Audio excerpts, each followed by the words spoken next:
ഞാനിപ്പോൾ കുറച്ച് നാളെ ഈ വീഡിയോസൊക്കെ ഉണ്ടാക്കാൻ തുടങ്ങിയിട്ട് ചിലവർ മാക്സിമം ആൾക്കാർക്ക് സപ്പോർട്ടുണ്ട്, നല്ല കമൻ്റൊക്കെ വരുന്നുണ്ട്. പക്ഷേ ചിലവർക്ക് നമ്മളുടെ വീഡിയോസ് അങ്ങനെ അധികം പിടിക്കണമൊന്നുമില്ല. But it's okay. നമ്മൾ ഒരു കാര്യം ചെയ്യുമ്പോൾ അതിൻ്റെ ഒരു ഇതുണ്ടാവും. എല്ലാവരും നമ്മൾക്ക് ഹാപ്പി ആക്കാൻ പറ്റില്ലല്ലോ.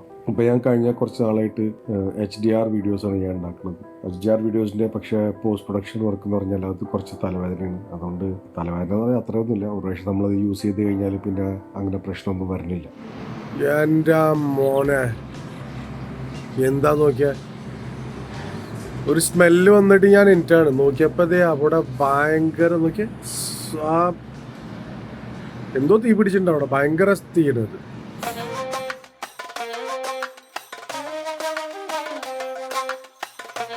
ഇന്ന് ഞായറാഴ്ച.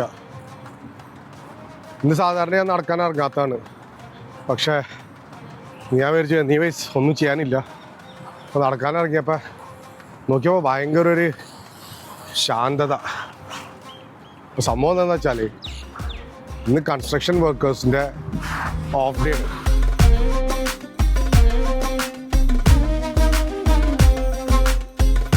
ഈ 5 മാസത്തിൽ ഇപ്പോൾ ഓൾമോസ്റ്റ് ഒരു 6 ബിൽഡിങ്ങിൻ്റെ കൺസ്ട്രക്ഷൻ ഇവിടെ നടക്കാൻ തുടങ്ങിയിട്ടുണ്ട്.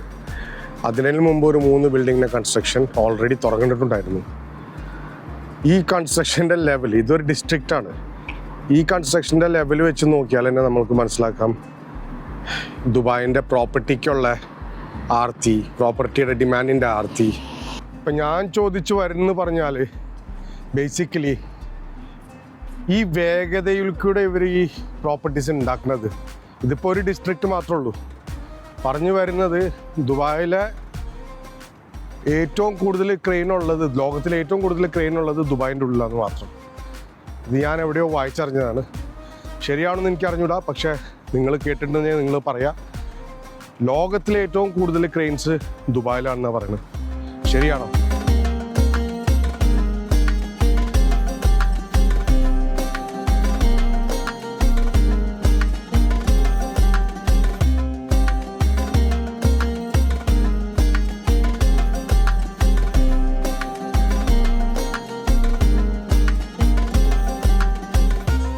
ഞാനിന്ന് എൻ്റെ കുറച്ച് വീഡിയോഗ്രാഫി ട്രെയിനിങ് ചെയ്യായിരുന്നു. എന്നുവെച്ചാൽ ക്യാമറ മൂവ്മെൻറ്റ്സും പിന്നെ ഇങ്ങനെ പല സംഭവങ്ങളും, കമ്പോസിഷൻ, അങ്ങനെ പലതും നമ്മൾ ഇപ്പോൾ പഠിച്ചുകൊണ്ടിരിക്കുക. ഞാൻ പറഞ്ഞില്ല, ഞാൻ യൂട്യൂബ് കുറച്ച് സീരിയസ് ആയിട്ട് എടുക്കാനുള്ള പരിപാടിയിലാണ്. കാരണം ആ ഇൻകം വന്നു തുടങ്ങുമ്പോൾ നമുക്ക് മനസ്സിലാക്കാം നമ്മൾ you are your own boss. അതാണ് മെയിൻ റീസൺ. വേറെ ആരെയും നമ്മൾ ഡിപ്പെൻഡ് ചെയ്യേണ്ട ആവശ്യമില്ലല്ലോ. വേറെ ആരുടെ ഇടയിൽ ജോലി ചെയ്യേണ്ട ആവശ്യമില്ലല്ലോ. ഞാൻ ഇതൊരു ജോലി ചെയ്തിട്ടില്ല, അതുകൊണ്ടാണ് ഞാൻ പറയുന്നത്. അപ്പോൾ I think I have to really concentrate this more on a professional basis. അപ്പോൾ നിങ്ങൾ ഈ ചെറിയ ഇൻട്രോ കണ്ടത് ബേസിക്കലി ഞാൻ കുറച്ച് കമ്പോസിഷനൊക്കെ പഠിച്ച് കഴിഞ്ഞിട്ട് എടുത്ത ഒരാളാണ്.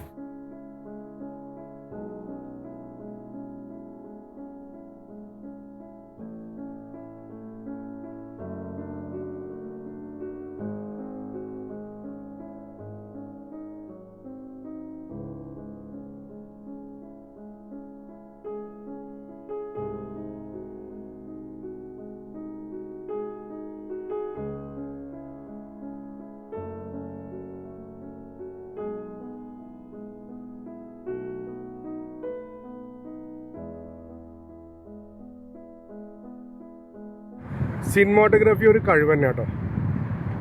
ഇപ്പം ഞാൻ തന്നെ ഇന്ന് കണ്ട ഈ ഷോർട്സൊക്കെ നിങ്ങൾക്ക് കാണിച്ചു തരുന്നത് എല്ലാത്തും ഞാൻ ആക്ച്വലി യൂട്യൂബിൽ തന്നെ പല പല പ്രമുഖന്മാരും പ്രൊഫഷണൽസിൻ്റെ ഒന്നും പഠിച്ചാണ്.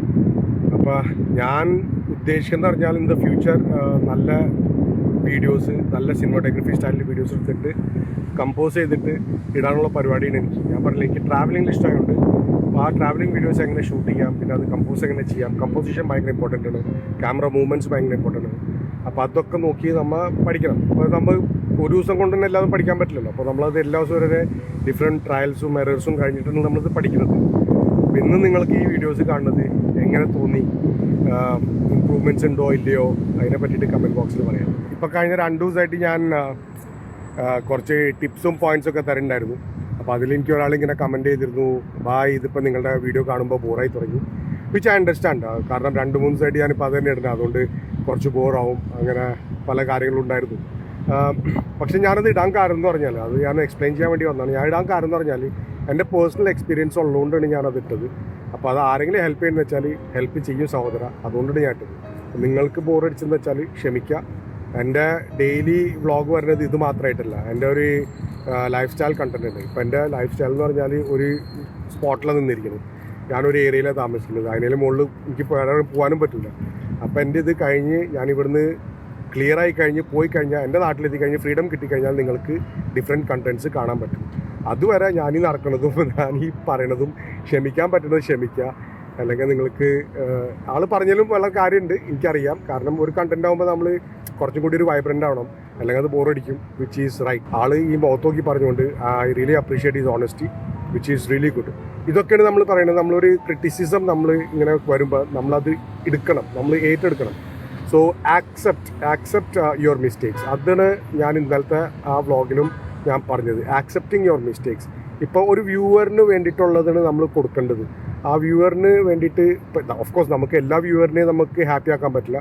പക്ഷെ എന്നാലും ഒരു വ്യൂവർ അങ്ങനെ ഒരു കാര്യം ബോറായി തോന്നുന്നു പറഞ്ഞാൽ നമ്മൾ അതിനെ പറ്റിയിട്ട് ചിന്തിക്കണം. ഇങ്ങനത്തെ ടൈപ്പ് വീഡിയോസ് നമ്മൾ ഉണ്ടാക്കാൻ പോയി കഴിഞ്ഞാൽ ഒരു ദിവസം കൊണ്ടൊന്നും പറ്റില്ല. ഇതിന് അറ്റ്ലീസ്റ്റ് ഒരു 2-3 ദിവസം വേണം. പിന്നെ നമ്മളൊരു സ്ക്രിപ്റ്റ് വേണം.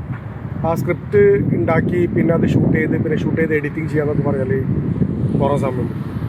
അപ്പോൾ ഡെയിലി വ്ളോഗിന് ഇങ്ങനത്തെ ടൈപ്പ് വീഡിയോസ് പറ്റില്ല. ഇപ്പോൾ ഞാൻ ഡെയിലി വ്ളോഗ് ടൈപ്പ് വീഡിയോസ് ഉണ്ടാക്കുന്നത് വെച്ചാൽ എനിക്ക് അങ്ങനത്തെ ഒരു എൻവയറമെൻറ്റ് വേണം. എന്ന് വെച്ചാൽ എൻ്റെ വീട്, എൻ്റെ ഫാമിലി. ഇവിടെ എന്ന് പറഞ്ഞാൽ ഇപ്പോൾ ഞാൻ വേറെ ആരുടെ വീട്ടിൽ താമസിക്കുന്നത്. അപ്പോൾ അതനുസരിച്ചിട്ട് എനിക്ക് അങ്ങനെ കിട്ടേണ്ട സമയം ഈ വാക്കിംഗ് ടൈമാണ്. അപ്പോൾ ഞാൻ ഈ വാക്കിംഗ് സമയത്തിന് ഞാൻ എൻ്റെ പരിശ്രമം വെച്ചിട്ട് ഞാൻ വ്ളോഗ്സ് ഉണ്ടാക്കാൻ നോക്കുന്നത്.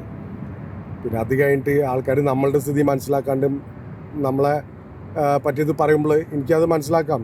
അവർ കാണുന്നവരുണ്ട്, അവരൊരു എന്താണ് പറയുക, പ്രേക്ഷകരുണ്ട്.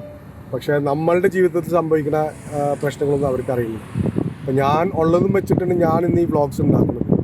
പക്ഷെ നമ്മളെങ്ങനെയായാലും ശരി, എന്തായാലും ശരി, ആ ക്രിറ്റിസിസം ഏത് ടൈപ്പ് ക്രിറ്റിസിസം വന്നാലും ശരി, നമ്മൾ നമ്മളുടെ ജോലി ചെയ്യുക. നിങ്ങളൊരു വ്ളോഗർ എന്ന് വെച്ചാൽ എനിക്ക് നിങ്ങളോട് ഇത്രയും പറയാനുള്ളൂ. ഇങ്ങനത്തെ ടൈപ്പ് കുറേ കമൻറ്റ്സ് ഇങ്ങനെ വന്നു കഴിഞ്ഞാലും നമ്മൾ തളരരുത്. നമ്മൾക്ക് എന്ത് ചെയ്യണം നമ്മൾ ചെയ്തുകൊണ്ടിരിക്കുക. ഇന്നലെ ഞാനൊരു വ്ളോഗ് കണ്ടു. ഒരു വ്ളോഗർ, ആൾ 7 കൊല്ലമായി ആൾ വ്ളോഗിങ് ചെയ്യണം. എപ്പോഴും ആൾക്ക് 20 വ്യൂസും 10 വ്യൂസും, ഏറ്റവും കൂടുതൽ വ്യൂസ് വന്നിരിക്കുന്ന ആൾക്ക് 100 സംതിങ്. ആഫ്റ്റർ 7 ഇയേഴ്സിന് ആളുടെ വ്ളോഗ് ചാനൽ ഒരു 700 സബ്സ്ക്രൈബർ 800 സബ്സ്ക്രൈബറിൽ നിന്ന് നേരെ 35,000 സബ്സ്ക്രൈബറിലേക്ക് കടന്നത്.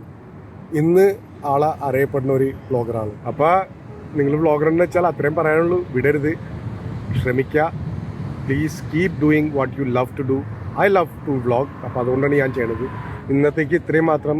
എനിക്കറിയാം ഇന്നത്തെ വ്ളോഗ് വളരെ ചെറുതായിരുന്നു. ഞാൻ എൻ്റെ എന്താണ് പ്രീച്ചിങ്ങൊന്നും തരുന്നില്ല. കുറേ ആൾക്കാർക്ക് തോന്നുന്നുണ്ടാവും ചിലപ്പോൾ ഇവനെന്തത് ഡെയിലി ഓരോരോ വ്ളോഗ്സിൽ 10-20 പോയിൻറ്റും തരുന്നുണ്ട്, മറ്റൊന്നും തരുന്നുണ്ട്, എന്താ ഫിലോസഫിക്കൽ ടോക്സ് തരുന്നുണ്ട്. അപ്പോൾ അത് ഇവിടെ വെച്ചങ്ങോട്ട് നിർത്താം ഇടയ്ക്ക്. പക്ഷേ എൻ്റെ പേഴ്സണൽ ലൈഫിൽ നടക്കുന്നതിനെ പറ്റിയിട്ടാണ് ഞാൻ പറഞ്ഞത്. അല്ലാണ്ട് പിന്നെ ഞാൻ എൻ്റെ സെൽഫ് ഡെവലപ്മെൻറ്റിനെ പറ്റിയിട്ടാണ് ഞാൻ പറഞ്ഞത്. അപ്പോൾ ആർക്കെങ്കിലും അത് ശരിയായിട്ട് തോന്നിയില്ലെങ്കിൽ ക്ഷമിക്കാം, ശരിയായിട്ട് തോന്നുന്ന വെച്ചാൽ എടുക്കുക. അപ്പോൾ ഗൈസ്, അപ്പോൾ കാണാം. ഇന്നത്തേക്ക് ഇത്രയും മാത്രം. കാണാം നമുക്ക് ചെറിയൊരു ഇടവേളയ്ക്ക് ശേഷം. If you like this vlog, subscribe, like and comment. By.